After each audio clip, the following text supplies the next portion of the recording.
හිතන්න ඔබ මල්සිරුඩක් දකිනවා. හොඳට ඇඳ බැලඳ කිසිම තුවාලයක් නැති මල්සිරුඩක්. හැබැයි එයා කවුද කියලා කියන්න පුළුවන් කිසිම දෙයක් එයා ඇඟේ නැහැ. ඇඳුම් වල හැම ලේබලයක්ම කපා ඉවත් කළා.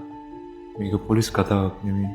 මේක තමයි ලෝකයේම ඔළුව ඕල් කරපු සැබෑ අභිරහස. තමාම් ෂුට් අභිරහස.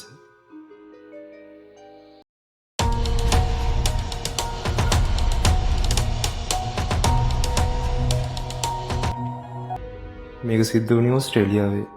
ඒක සොමර්ටන් මිනිසාගේ අභිරහස කියලාත් හඳුන්වනවා.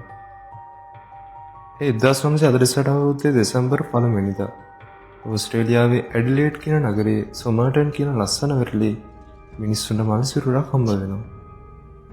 මේ මිනිස්සයා මුහුදු බැම්මක් ළඟට වෙන හාන්සි වෙලා වගේ තමයි ඉඳලා තියෙන්නේ. කවුද මේ මිනිස්සයා? මෙතන තමයි ඇත්තම අභිරහස තියෙන්නේ. මේ මිනිස්සයා හොඳට ඇඳ පැළඳ ඇඟපත හොඳට තියෙන කෙනෙක්. හැබැයි පොලිසියට හම් වෙන දේවලින් පුදුම හිතෙනවා. මොකද එයාගේ ඇඳුම් වල තිබුණු සියලුම ලේබල් හරිම පරිස්සමෙන් කපා ඉවත් කළා. එයා කවුද කියලා දැනගන්න කිසිම දෙයක් ඉතුරු වෙලා නැහැ. සාක්කුවල තිබුණේ පනාවක්, ටිකට් දෙයක් වගේ සුළු දේවල් ටිකක් විතරයි. මරණයට හේතුව දොස්තරලා කිව්වේ මේ මිනිස්සයා හෘදයාබාධයකින් මැරලා තියෙන්නේ කියලා. හැබැයි ස්වභාවික හේතුවක් නෙවෙයි.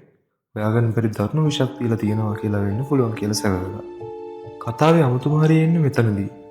පොලිසිය මේ මල්සිරුර පරීක්ෂා කරද්දී කලිසමේ ඇතුළට වෙන්න රහසින් මහපු පොඩි සාක්කුවක් හම්බ වෙනවා. ඒක ඇතුලේ තිබිලා තියෙන පුංචි කඩදාසි කෑල්ලක්. ඒක ෆර්සියානු භාෂාවෙන් වචන දෙකක් මුද්‍රණය කරලා තිබුණා. ඒ තමයි තමාම් ෂුට්. මේකේ තේරුම අවසානයේ නැත්තම් නිමාවිය කියන එකයි. පොලිසිය පස්සේ හොයාගන්න මේ කඩදාසි කෑල්ල අරන් තියෙන රුබෙයියාත් කියලා කියන පරණ පර්සියානු කවිපතක අන්තිම පිටුවෙන් කියලා.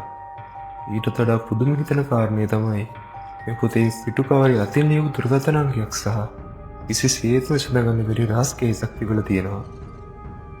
අවුරුදු 70කට වැඩිය මේ සිද්ධිය ලෝකෙම අභිරහසක් වෙලා තිබුණා. ඔත්තුකරුවෙක්ද ආදර සම්බන්ධයක් නිසා වෙච්ච දෙයක්ද කියලා හැමෝම කතා කළා.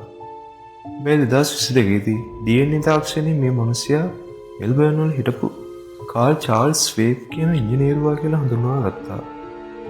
ඒත් එයා කවුද කියලා දැනගත්තට ඇයි යන්නරුනේ? ඇයි අඳුම් වල ලේබල් කැපුවේ? ඒකේ තේරුම මොකද්ද?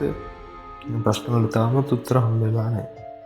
සමහර විට අවසානයේ කියන වචනේ මේ කතාවේ අභිරහසට දාපු උත්තරා වෙන්නත් පුළුවන්.